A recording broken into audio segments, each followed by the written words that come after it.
It has been 5 years since the world was forever changed by the COVID pandemic, most notably our higher usage of technology. In this week's Time for Kids report, our Jalen Banks sits down with one expert on kids' screen time over the past 5 years. Since the days of the COVID-19 pandemic, we've seen an increase in technology use and screen time, especially in places like classrooms for kids. Over the past 5 years, experts say technology has literally taken over kids' days. When it was 2 hours and 24 minutes, but it still remains 2 to 3 hours primarily.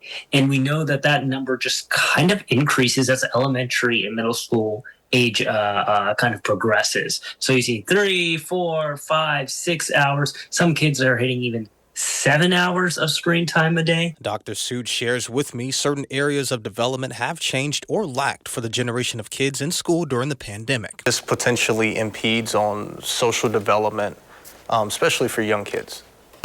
We know from data points that face-to-face interactions have decreased by 2 hours amongst teenagers and younger kids based on the access of screens, as well as, again, COVID-19. You can't talk anything without talking about the pandemic, because that became an accelerant for screen time use. But there is a positive development trend for kids born further away from the pandemic. However, kids who are 2 and younger are actually catching back up in reading compared to their counterparts from multiple years ago. And they're hitting those kind of standards prior to the pandemic. So there is a generation of kids, unfortunately, that have fallen behind because of this. So this is why I make the argument that virtual learning was great because it gave an opportunity for kids to learn, but it's not a replacement.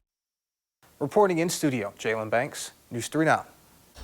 Jalen, thank you. If you would like to check out more of these stories, just head on over to our website, channel3000.com/time for kids.